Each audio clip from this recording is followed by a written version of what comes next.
Hello friends. चलिए आज का सेशन शुरू करते हैं। आज का सेशन मेनली हमारा बेस्ड होगा कि नेक्स्ट 15 डेज में बीपीओ मेंस के लिए क्या हमारी स्ट्रेटजी होगी और स्टूडेंटों को क्या क्या कराया जाएगा। ठीक है, देखो कुछ दिनों से स्टूडेंट क्या है ना, हल्का सा जैसे ही एग्जाम डेट कुछ क्लियर नहीं हो रहा है तो एक टाइप की लेजीनेस आ जाती है, रिवीजन करने में बोरिंग फील होता है, प्लस माइंड भी बहुत इधर उधर भटकता है। तो कुछ दिनों से स्टूडेंट बोल रहे थे कि सर कुछ ऐसा प्रोग्राम लेके आइए जिससे मन लगे। तो उसी पे ही बेस्ड है, आने वाले 15 दिन में हम क्या क्या करने वाले हैं काफ़ी डिटेल में चर्चा करेंगे। इस पे भी बात करेंगे कि बैच में अभी तक क्या क्या हो चुका है। इस पे भी बात करेंगे कि जो नए स्टूडेंट हैं, डेली 10 से 15 लोग नए जुड़ते हैं, 1150 के आसपास स्टूडेंट होने वाले हैं पेड बैच में। ठीक है, तो जो नए जुड़े हुए लोग हैं वो क्या करें, कैसे चीज़ों को कवर करें और कैसे आप बाकी लोगों से प्रभावित हुए बिना अपनी चीज़ें कवर कर सकते हैं, हर एक चीज़ पे हम बात करेंगे। प्लस इस पे भी बात करेंगे चूंकि आपका कोर्स 2 क्लासेज बाकी हैं कंप्लीट होने वाला, तो इस पे भी बात करेंगे कि कोर्स के बाद और क्या क्या कराया जाएगा। ठीक है, तो सबसे पहले तो कोर्स में क्या क्या हो चुका है उस पर बात करते हैं। देखो पंचायती राज आपका पूरा फिनिश हो चुका है। 22 क्लासेज रेगुलर आई थी उस पर, और 2 आपकी वैल्यू एडिशन क्लासेज है। उसमें एक क्लास आपकी एमसीक्यूज वाली भी है, जिसमें एमसीक्यूज 135 प्लस एमसीक्यूज कराए गए थे। ये तो पूरा पंचायती राज का है।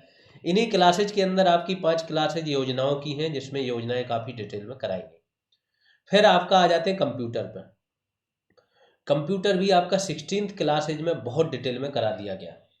कंप्यूटर में देखो, कंप्यूटर का पूरक क्या है, जो टॉपिक वाइज एमसीक्यूज हुए हैं कंप्यूटर के, तो जो class content plus topic wise MCQ इसको मिला लोगे तो इससे बाहर आपका कोई भी क्वेश्चन नहीं जाता है। अभी एपीएस का एग्जाम हुआ है, जिन स्टूडेंट्स ने टॉपिक वाइज एमसीक्यूज किए थे उनसे पूछना, उनका एक्सपीरियंस, उनका साफ कहना है सर ऑलमोस्ट सारे क्वेश्चन वहीं से थे।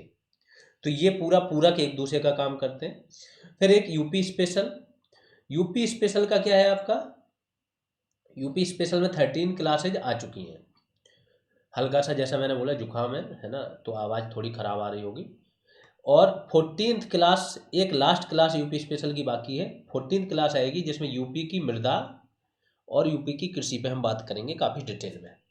देन एक क्लास आएगी आपकी पंचायत सचिव की भूमिकाओं के बारे में। ये पंचायती राज में ये टॉपिक हल्का सा कम टच किया था हमने, चूंकि टच तो कर दिया था, हर तरीके से बता दिया गया था कि पंचायत सचिव क्या क्या काम कहाँ कहाँ करता है। बट कुछ स्टूडेंट्स का ये कहना था कि सर ये 10 नंबर का आएगा, इसको थोड़ा सा और डीपली करा दो। तो इस टॉपिक पे एक क्लास आएगी पंचायत सचिव की, हर एक चीज़ में जो भूमिका है, चाहे गांव के विकास में, चाहे योजनाओं बनाने में, चाहे पंजीकरण अधिकारी जो जन्म मृत्यु पंजीकरण अधिकारी के रूप में कार्य करता है, तो इस पे एक डिटेल क्लास आ जाएगी। 2 आपकी रेगुलर क्लासेज ये आएंगी। ठीक है, 2 रेगुलर क्लासेज आने के बाद आपका पंचायती राज फिनिश हो जाएगा, यूपी स्पेशल फिनिश हो जाएगा और कंप्यूटर पूरा फिनिश हो जाएगा। अब नेक्स्ट 2 डेज में क्या काम कर रहे हैं, जो काम ऑलरेडी हो रहा है हमारे सुपर ग्रुप में स्टार्ट हो गया। जो सुपर ग्रुप के स्टूडेंट हैं वो क्या कर रहे हैं, जो आपके टॉपिक वाइज टेस्ट हुए थे पंचायती राज पे, 8 टेस्ट ये हुए थे और 7 टेस्ट योजनाओं पे हुए थे, टोटल 15 टेस्ट। इन पे क्या होता है कि जब कई जगह से एमसीक्यू जाते हैं तो 2-4 ऐसे क्वेश्चंस होते हैं जिनमें डाउट होता है या एरर्स होती है। उन एरर्स को दूर करने के लिए स्टूडेंटों को टास्क दे दिए गए।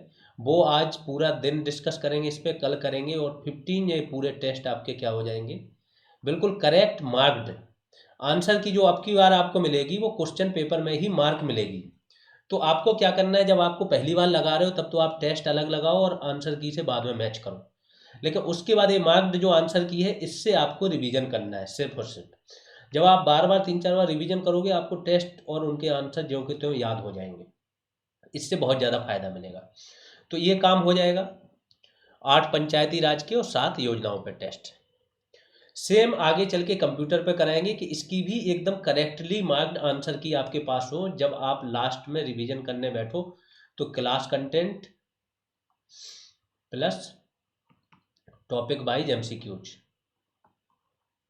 ये 2 ही आपके रिवीजन के बेस हों और इसमें से ही आपका मैक्सिमम चीज़ें यहाँ से कवर हो जाएंगी, किसी भी सोर्स की जरूरत नहीं पड़ेगी। ठीक है, अब आते हैं पंचायती राज का। जब ये सारी चीज़ें तो हो ही रही हैं, ऑलमोस्ट हो चुकी हैं। पंचायती राज चूंकि आपका 65 मार्क्स का है, काफ़ी लेंदी भी है और हर जगह कंटेंट इसका अवेलेबल नहीं है। तो पंचायती राज के लिए एक और रिवीजन प्रोग्राम आएगा जिसको नाम दिया गया है रिवीजन प्रोग्राम 2। और इसके लिए टॉपिक वाइज एमसीक्यूज टेस्ट का भी सेकंड फेज चलेगा। दैट मीन्स सारे टेस्ट फिर से होंगे, प्लस ये रिपीटेड टेस्ट नहीं होंगे, ये न्यू टेस्ट होंगे सारे। हर एक टेस्ट में 150 प्लस क्वेश्चंस होंगे। टोटल 12 टॉपिक्स में हमने इनको डिवाइड कर रखा है। तो हर टॉपिक पे पर डे एक टेस्ट होगा। ये डेट अभी बताएंगे कब से होगा, ठीक है। तो हर टॉपिक पे पर डे एक टेस्ट होगा। दिन भर आप उसको रिवाइज करो। अब की बार रिवीजन का जो बेस होगा वो होगा आपका क्लास कंटेंट उस टॉपिक का, प्लस जो पहला टेस्ट हुआ है टॉपिक वाइज टेस्ट, उसको भी रिवाइज करो। फिर ये अगला टेस्ट दो। फिर आप देखो कि कितना बाहर जा रहा है। मुझे तो नहीं लगता है, 2-4 क्वेश्चन ही होंगे जो नए होंगे। बाकी सारे क्वेश्चन टॉपिक वाइज एमसीक्यू जो क्लास कंटेंट में आप पहले ही पढ़ चुके होंगे। जो नए क्वेश्चन होंगे उनको अब अपने नोट में ऐड कर लेना। तो अगली बार जब रिवीजन करो तो वही पहला वाला जो टेस्ट था उससे, प्लस जो आपका क्लास कंटेंट का नोट है उससे ही रिवीजन करना है आपको, ठीक है। एक बात और बताए दे रहे हैं, जो भी स्टूडेंट नए हैं, बहुत तरीके से पढ़ना। लोगों को लग जाता है कि कंटेंट तो बहुत सुपर मिल गया, है ना। जो एकदम नए हैं उनको मैं बताए दे रहा हूँ, अब दुनिया की किसी भी क्लासेज में जो बीपीओ का करा रहे होंगे, बहुत बड़े बड़े नाम होंगे, उनके पास जाना। वो केवल वही चीज़ें मार्केट में पढ़ा रहे हैं जो 73वां कॉन्स्टिट्यूशनल अमेंडमेंट आ चुका है, 74वां मार्केट में है, थोड़ा प्राचीन काल में व्यवस्था ये वो जो मार्केट में है यूपीएससी वाली बुक्स में। बाकी कोई भी तरीके से ना पढ़ा रहा, ना ध्यान दे रहा, ना किसी के पास कंटेंट है। यहाँ हर चीज़ का इतना डिटेल कंटेंट आपको दे दिया गया है कि इससे बाहर पेपर जाना मुश्किल ही है, नहीं जाता है। हमारा एक्सपीरियंस है। वन दरोगा का अगर आपको नहीं हो पता इसके बारे में, जीएस रेवोल्यूशन के बारे में, तो वन दरोगा के किसी भी अच्छे स्टूडेंट से, जिसके भी मार्क्स आपके आसपास अच्छे आए, उससे पूछना कहाँ से पढ़ा था। अगर वो 70 के ऊपर तो कट ऑफ चला गया, 75 प्लस है और 80 प्लस है जो स्टूडेंट, फिर पूछना कहाँ से पढ़ा है, कहाँ से कंटेंट। बिना जीएस रेवोल्यूशन की हेल्प के 80 प्लस जाना, 75 प्लस जाना बहुत ही मुश्किल हो गया था। इस तरीके से हमने चीज़ें कराई। ऑलमोस्ट 450 से 500 स्टूडेंट हमारे जाएंगे फाइनल सिलेक्शन में। अब एक बार फाइनल होने दो तब हम बात करेंगे, उन स्टूडेंटों से भी बात करेंगे, आप लोगों के सामने भी वीडियो जाएंगे, ठीक है। तो जो भी सीरियस स्टूडेंट हैं यहाँ पे आए हैं, टाइम आप बिल्कुल कहीं पे भी ख़राब नहीं करना है। क्लासेज करो आप। अगर आपको सिर्फ क्लासेज यूट्यूब से लग रहा है काम चल जाए, आप वहीं से चलाओ काम, लेकिन सीरियसली पढ़ लो। क्योंकि ध्यान रखना, जिस चीज़ का आप सोच रहे हो ना, जब 60 से 70% तक व्यक्ति पहुंच जाता है, एक लेवल आता है ना, वो अपने आप को समझने लगता है सब कुछ पढ़ लिया। लेकिन आपको नहीं पता हमारे पेड बैच में, सुपर बैच में 85 प्लस और 80 प्लस वाला लेवल आ चुका है लोगों का। ऑलमोस्ट हर एक क्वेश्चन, हर एक टॉपिक का कहीं से कितनी भी गहराई से कुछ भी घुमा के पूछ लो, यहाँ तक ये लोग सॉल्व करके आ जाते हैं 85 प्लस नंबर 100 में से। तो आपको बहुत मेहनत करनी है, क्योंकि 85 और उसके ऊपर लाना, आपको सब कुछ आ रहा है तब भी मुश्किल होता है, इसलिए मिस्टेक्स बहुत होती हैं। अब आते हैं उन टॉपिक्स पे जो न्यू पंचायती राज के टेस्ट होंगे। तो वो टॉपिक क्या होंगे? टॉपिक 1 होगा परंपरागत पंचायतें तथा ब्रिटिश काल की पंचायत व्यवस्था। बहुत डिटेल में कराया है। कुछ लोगों ने इस टॉपिक को और ज़्यादा डिटेल में करा दिया, बता दिया कि जो आपका रामायण काल था, महाभारत काल था, कुछ लोग और महान थे, वो पहुंच गए। चोल काल तो पहुंचे ही पहुंचे हैं, वो पहुंच गए हैं। चोल काल के अलावा पल्लव काल जो थे, राष्ट्रकूट वंश थे, सबकी व्यवस्थाएं लिखा दी। क्योंकि हिस्ट्री ऑप्शनल में रहती है चीज़ें, तो कहीं से उठा दी। इन चीज़ों की ज़रूरत नहीं है, जितनी ज़रूरत है उतना आपको पढ़ना है, ठीक है। तो ये दूसरा टॉपिक है स्वतंत्रता प्राप्ति के पश्चात पंचायती राज व्यवस्था और इसके सुदृढ़ीकरण हेतु गठित समितियां। तीसरा टेस्ट जो होगा आपका, पर डे एक टेस्ट होगा, एक टॉपिक होगा आपका। दिन भर आपको वो टॉपिक्स बहुत अच्छे से डिटेल में रिवाइज करना है, जितने सोर्सेस होंगे सबसे रिवाइज करना है और शाम में टेस्ट देना है। तीसरा है उत्तर प्रदेश पंचायती राज अधिनियम। चौथा है पंचायती राज व्यवस्था का संवैधानिक आधार तथा उत्तर प्रदेश में पंचायती राज हेतु संवैधानिक उपबंध व्यवस्थाएं महत्वपूर्ण संशोधन। इस तरीके से टोटल हमने 12 टॉपिक्स में डिवाइड कर रखा है। टॉपिक आप लोग देख लीजिए, ठीक है।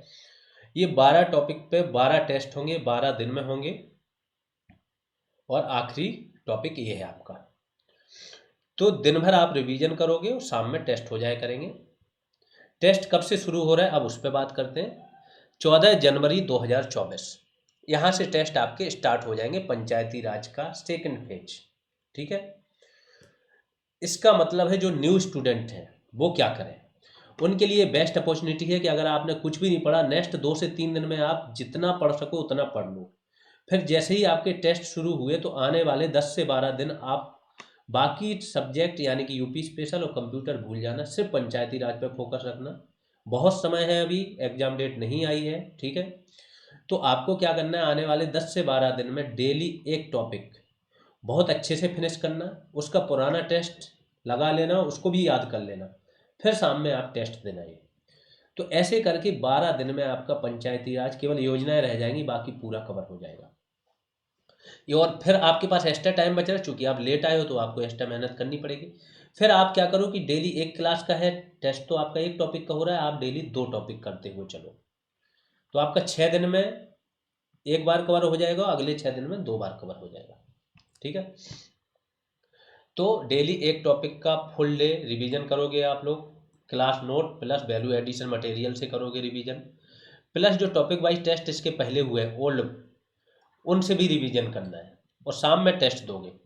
टेस्ट देने के बाद अगर कुछ क्वेश्चन ऐसे लग रहे हैं जो आपसे गलत हुए हैं या न्यू आए हैं एकदम, वो आपको उसी नोट्स में जो पुराना नोट्स है वहीं आपको ऐड कर लेना है। बहुत ज़्यादा कंटेंट बढ़ाना नहीं है, कंटेंट एक ही जगह होना चाहिए। आपका कंटेंट 2 जगह होगा, एक क्लास नोट और दूसरा जो पहले के टॉपिक वाइज टेस्ट है वहाँ पे, ठीक है। टोटल 12 टॉपिक्स, 12 टेस्ट, 12 दिन, और 25 जनवरी तक ये पूरा रिवीजन प्रोग्राम फिनिश हो जाएगा। दैट मीन्स कम से कम नहीं तो पंचायती राज जो अच्छे स्टूडेंट हैं उनका तो कई बार रिवीजन हो चुका है, टेस्ट के रूप में 2 बार हो चुका होगा, ठीक है। अब नए ज्वाइनीज 14 तक सारी क्लासेज जितनी मैक्सिमम आप कवर कर सको करो। उसके बाद पर डे आपको टेस्ट के हिसाब से क्लासेज कवर करनी है। जिस दिन जो टेस्ट हो उस क्लास को जहाँ से जो भी कंटेंट मिले दुनिया भर का पढ़ लो और एकदम याद कर लो, ठीक है। और फिर शाम में टेस्ट दो और न्यू चीज़ें ऐड करो और उसको भी रिवाइज करके ख़त्म कर लो। ये बात हो गई है नेक्स्ट प्रोग्राम की। ये पेड बैच है। पेड बैच के बारे में बात करते हैं कि यहाँ पे क्या क्या चीज़ें आपको एक्स्ट्रा मिल जाएंगी। तो एक सिंगल पीडीएफ आपको मिल जाएगी पंचायती राज की 346 पेजेज की। अलग से भी पीडीएफ पड़ी हैं 1 बाय 1 करके, जिसको जैसी सुविधा हो वैसे वो पढ़ लेगा। सिंगल पीडीएफ आपको कंप्यूटर की मिल जाएगी। टॉपिक वाइज एमसीक्यूज टेस्ट जो पुराने हैं वो मिल जाएंगे, और जो नए होंगे वो भी मिल जाएंगे आपको पंचायती राज पे। कंप्यूटर के टॉपिक वाइज एमसीक्यूज सारे टेस्ट मिल जाएंगे, plus correctly marked answer keys भी मिल जाएंगी। वैल्यू एडिशन क्लासेज मिल जाएंगी, यूपी स्पेशल क्लासेज और पीडीएफ मिल जाएंगी। टाइम टू टाइम पे जो टास्क होते हैं, देखो इस बैच को भूल जाओ, कुछ लोग ना बड़े व्यवसायी टाइप के हो गए स्टूडेंट, वो बने रहते हैं, फिर कुछ नंबरों से रह जाते हैं, फिर अगले साल करते हैं, फिर अगले साल वो महत्व नहीं समझते। एक माहौल जो एटमोसफियर मिलता है ना, वो कहीं मिलता नहीं है जो यहाँ पे मिलता है।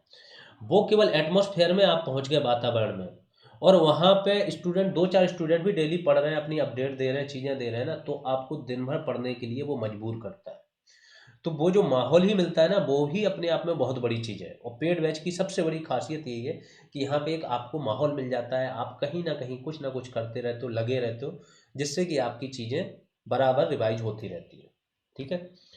और रेगुलर ग्रुप कॉल होती रहती है, तो आपके जो भी क्वेरीज होती हैं वो सारी चीज़ें दूर होती रहती हैं। फीस 299 है, इस नंबर पे पे करना है। अकाउंट नेम ये है, और इसका पेमेंट करने के बाद स्क्रीनशॉट या तो टेलीग्राम या व्हाट्सएप पे आप किसी पे भी भेज देंगे तो आपको ऐड कर लिया जाएगा। कोई क्वेरी है तो इस नंबर पे कॉल कर सकते हो। आगे रेगुलर क्लासेज के बाद क्या होगा, इस पे बात करेंगे। तो रेगुलर क्लासेज के बाद टाइम टू टाइम, अब हमारे पास रेगुलर सारा कोर्स आपका कंप्लीट हो गया, ऑलमोस्ट वैल्यू एडिशन भी जो करना था जिस चीज़ में वो हो चुका है। लेकिन कई बार स्टूडेंट पढ़ते हैं तो कोई चीज़ टफ लगती है, उनको समझ नहीं आ रही होती है, या कई बार कुछ नई चीज़ें हो सकता है, 1 पेज का आधे पेज का कोई कंटेंट ऐसा है जो रह गया है, वो आ जाएगा। तो ऐसे कलेक्ट करके 2-3 दिन में कोई एक वैल्यू एडिशन क्लास आ जाया करेगी आपकी। कुछ क्लासेज एमसीक्यूज बेस्ड आएंगी जिससे कि आपकी और समझ अच्छे से डेवलप हो। और भी जहाँ जो भी जरूरी होगा, जैसे कुछ स्टूडेंटों को स्कीम्स में प्रॉब्लम हो रही है, तो अब की बार जो स्कीम्स पे क्लासेज आएंगी वो इस तरीके से आपकी समझ बनाई जाएगी कि एकदम यूपीएससी एस्पायरेंट्स जैसे। तो ये सारी चीज़ें आपकी एग्जाम तक होती रहेंगी। इसीलिए हम कोई नया बैच ना चला रहे हैं। यूपी पुलिस का बहुत सारे स्टूडेंट बोल रहे थे कि सर इसका कराओ, हमने नहीं स्टार्ट किया। और भी बैचेज के बारे में बोल रहे थे एसआई वगैरह, बट हमने नहीं किया, क्योंकि हम चाह रहे हैं कि एटलीस्ट इस बैच पे हमारा इतना अच्छा फोकस रहे कि जितनी सीटें 80% सीटें हमें अपने यहाँ से रिजर्व चाहिए। और ये हम कर लेते हैं। जिन लोगों को लग रहा होता है वो लगता रहता है भीड़ में, क्योंकि या तो आप अपना लेवल बढ़ाओ या आपके टीचर अपना लेवल बढ़ाए, नहीं तो हमारे स्टूडेंट पीछे छोड़ देंगे। जिन्हें हल्की ही गलतफहमी हो, वो 2-4 स्टूडेंटों के बीच में आके एक टेस्ट दे, समझ में आ जाएगा कि हाँ कहाँ किस लेवल पे वर्क कर रहे हैं। तो ये पूरा चीज़ें हैं। प्लस अगर आप लोग पढ़ रहे हो अच्छे से, आपको समझ में आ रहा है, चीज़ें सही लग रही हैं, तो साथ में शेयर भी करते रहो। आसपास आपके जो फ्रेंड हो, फैमिली मेम्बर्स हो, उनका भी बनता है कि उनकी पहुंच अच्छी चीज़ों तक हो। अभी के लिए इतना ही, धन्यवाद।